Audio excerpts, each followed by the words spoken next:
अस्सलामुअलैकुम नाजरीन, इस किस्त के शुरुआत में हम देखते हैं मंगोल मरकज में उस्मान साहब इलामात देखते हुए कहते हैं, ये तुर्कों की शान वाली रियासत की आखिरी इलामतें हैं, आली सल्जोक सल्तनत की इलामतें। कुछ अर्सा उन्होंने इसे अपने फायदे के लिए इस्तेमाल किया। यह अजीम के कुबात की तलवार है, यह यकीनन उन्होंने दुश्मनों के लिए नहीं बनाई थी। अब इन्हें संभालो। इमरान तैगर ने कहा है कि ये जंग उस वक्त तक जारी रहेगी जब तक कि हम में से कोई एक मर नहीं जाता। अगर ऐसा है तो फिर हमें ये इलामतें नहीं बल्कि उसका सर चाहिए। जब तक वो जिंदा है रोम दोबारा उठ खड़ा हो सकता है और तुर्क फितनों में पड़ सकते हैं, इसलिए हम उसे मारेंगे। एक आसमान पर दो सूरज नहीं हो सकते। मैं जानता हूँ कि क्या करना है। ये कहते साथ ही वो सब मरकज से आगे बढ़ जाते हैं। उधर यानी शहर में अलाउद्दीन गोंचा को लेकर हवेली में दाखिल होता है। आगे बढ़ते हुए गोंचा कहती है, अलाउद्दीन मैं महल में नहीं रहना चाहती, मुझे जाने दें। तो अलाउद्दीन कहता है, क्या तुम मेरी अम्मा और बाबा से शर्माती हो? उन्होंने तुम्हें माफ कर दिया है। अगर तुम मुझे माफ कर सको तो हम हमेशा यहाँ पे रह सकते हैं। ये सुनकर गोंचा कहती है, अलाउद्दीन भी आप जो कह रहे हैं वो इतना आसान नहीं है, ख्वाब ना देखें। इसलिए मैं बाला खतून हवेली से बाहर आती है। तो अलाउद्दीन उनसे कहता है, जैसा कि हमने सोचा इमरान के लोगों ने कारवान पर हमला किया। यह सुनकर बाला खतून गोंचा से पूछती हैं, क्या तुम ठीक हो? तो गोंचा कहती है, हाँ मैं ठीक हूँ बाला खतून। फिर अलाउद्दीन कहता है, महमद को तैयार गया है, मैं नहीं चाहता ये सर्दी बाजार वापस जाए, लेकिन गोंचा अब भी महल में नहीं रहना चाहती अम्मा। यह सुनकर बाला खतून गोंचा से कहती है, तुमने उस्मान बे को सुना है बेटी, माजी माजी में रह चुका है, अपने आप को कसूरवार ना ठहराओ, ये भी तुम्हारा घर है, अंदर चलो। यह सुनकर गोंचा उनका शुक्रिया अदा करती है और आगे बढ़ जाती है। अलाउद्दीन बहुत खुश होता है और उसके पीछे पीछे जाता है। बाला खतून किस्मत से कहती है, गोंचा के लिए कमरा तैयार करो और अपनी आंखें खुली रखो। किस्मत पूछती है, क्या आपको गोंचा खातून पर एतमाद नहीं? तो बाला खतून कहती है, वो अच्छी लड़की है लेकिन वो अपने खानदान का शिकार है। मैं जानती हूँ जो भी है उसने एक बार गलती की है, ये मेरे बेटे के मुतल्लिक है, हर चीज का ख्याल रखना। उधर अलजन गाजी के साथ अपने कमरे में दाखिल होती है तो गोंचा के बुखार में मुब्तला गाजी कहता है, मैं बता रहा हूँ अम्मा, मैंने गोंचा खातून को सुना है, बस मुझे उसकी अम्मा के पास जाने दें। तो अलजन गुस्से से कहती है, मुझे देखो मुझे देखो, उस गोंचा को देखकर पागल ना होना, बहुत हो गया, गाजी उसे तंग ना करो। इसलिए मैं अलजन अलमारी को देखती है जिसके पीछे कोई खड़ा होता है, वो गाजी को पीछे करती है, मगर गाजी लकड़ी की तलवारें लेकर आगे बढ़ते हुए कहता है, अम्मा मैं देखता हूँ। अलजन उसे रोककर तलवारें ले लेती है और कहती है, रुको रुको मुझे देखने दो। ये कहते साथ ही वो डरते डरते आगे बढ़ती है और एकदम से सामने आने वाले जेरकुतै के सर में तलवारें दे मारती है। जेरकुतै नाटक करते हुए जमीन पर गिर जाता है। वो दोनों जेरकुतै को देखकर उसके पास आते हैं और गाजी कहता है, अम्मा अपने बाबा को कत्ल कर डाला। वो मुसलसल उससे कह रहे होते हैं, जेरकुतै उठो जेरकुतै उठो।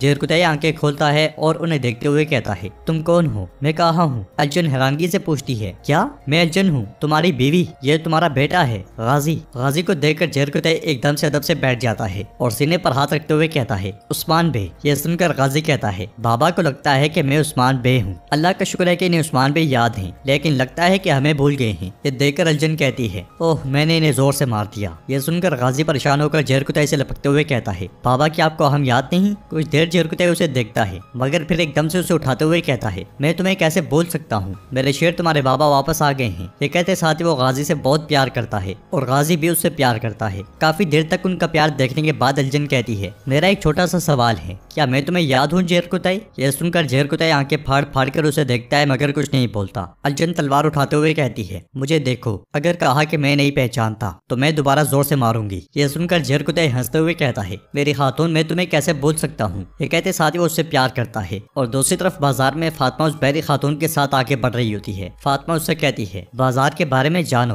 अब से खरीदारी तुम करोगी, ठीक है? मुझे खुशी हुई कि तुम यहाँ आई हो। जबकि इमरान तैगन का आदमी दानियाल बेस बदले वहाँ मौजूद होता है और बहरी को इशारा करते हुए एक तरफ निकल जाता है। फातिमा उससे कहती है, तुम्हारी और मेरी अच्छी दोस्ती होगी, लेकिन पहले तुम्हें अच्छा सा नाम देना होगा। चूंकि तुम ना सुन सकती हो ना बोल सकती हो तो तुम्हारा नाम खामोश रख देते हैं। इसी दौरान फातिमा एक दुकान में कपड़े देखते के साथ ही उनकी तरफ मुतवज्जो हो जाती है और मौका देखकर दानियाल बहरी के साथ आगे बढ़ जाता है। फिर महफूज जगह पर पहुंचकर उससे कहता है, तुम हमारे लिए जासूसी करने वाली थी, लेकिन हमें लगा कि उस्मान के सिपाहियों ने तुम्हें मार दिया। तो नाजरीन वो बहरी सुनकर बोलते हुए कहती है, मैं यहाँ कैदी बनकर आई हूँ और उस्मान के महल में घुस चुकी हूँ। उन्हें लगता है कि मैं बहरी हूँ और मुझ पर तरस खाते हैं। यह सुनकर दानियाल कहता है, बहुत खूब, उनका रहम उनका अंजाम लाने वाला है। ये कहते साथ ही वो उसे खत देता है और मजीद कहता है, गौर से सुनो, इमरान तैगन के हुक्म से तुम एल्चम को जहर दोगी। ये सुनते साथ ही बहरी खत छुपा लेती है। जबकि बाजार में कपड़े देखने के बाद फातिमा उसे तलाश कर रही होती है और कहती है, ये लड़की कहाँ गायब हो गई, उसे यहाँ की जगह भी मालूम नहीं है। खत लेने के बाद बहरी बाजार में आकर खड़ी हो जाती है। फातिमा उसे तलाश करते करते उस तक पहुँच जाती है और कहती है, मेरा साथ ना छोड़ो, गुम हो जाओगी, महल चलो। ये कहते साथ ही वो उसे लेकर महल की तरफ चल पड़ती है और महल में हम देखते हैं कि एल्चम और होलोफेरा का आमना सामना होता है। एल्चम उससे कहती है, मुझे तुम्हारी किसी बात पर यकीन नहीं। तो होलोफेरा कहती है, और तुम्हें यकीन दिलाने के लिए मेरे पास कोई वजह भी नहीं। फिर एल्चम कहती है, इमरान ने तमाम गुरूरों को मार डाला, फिर उसने तुम्हारी खाला को जिंदा क्यों छोड़ दिया? जवाबन होलोफेरा कहती है, मेरी खाला ने उसकी बात नहीं मानी और अब हम यहाँ हैं क्योंकि वो उन्हें मारना चाहता था। यह सुनकर एल्चम कहती है, मुझे अपने कबीले और लोगों की फिक्र है। अगर तुम खुफिया रास्तों के बारे में जानती हो। तो होलोफेरा उसकी बात काटते हुए कहती है, देखो तुम मुझे नहीं जानती। अगर मुझे उन रास्तों के मुकाम का इल्म होता